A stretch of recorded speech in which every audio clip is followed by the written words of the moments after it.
Fil-laqgħa li l-Prim Ministru Lorenz Gonzi kellu ma' Gaddafi, il-mexxej Libjan infurmah li kumpanija tal-ajru Libjana hija interessata li tieħu f'idejha l-Air Malta u talbu biex ma jostakolax din l-inizjattiva. Jirriżulta li wara din il-laqgħa l-Gvern Malti bat li Chairman Sani Portelli u d-Direttur Eżekuttiv Cor Vreeswijk biex jistaqsu l-issidin tal-kumpanija Etihad Airways fejn wasal l-interess li kienu wrew fl-Air Malta.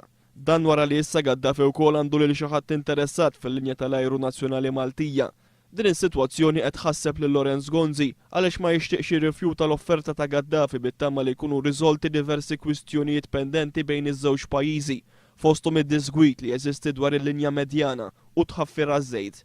Iżda jekk tkun kumpanija Libjana li tieħu lill-Air Malta taħt il-kontroll tagħha, dan ikun ifisser li Gaddafi jkollu linja tal-ajru Ewropea taħt idejh. Sitwazzjoni li żgur mhux se tkun kuntenta biha l-Unjoni Ewropea wara li kienet istess li approvat is-self ta' 52 miljun euro li l-Gvern għadda lill-Air Malta biex tkun tista' tħallas parti mill-kredituri tagħha.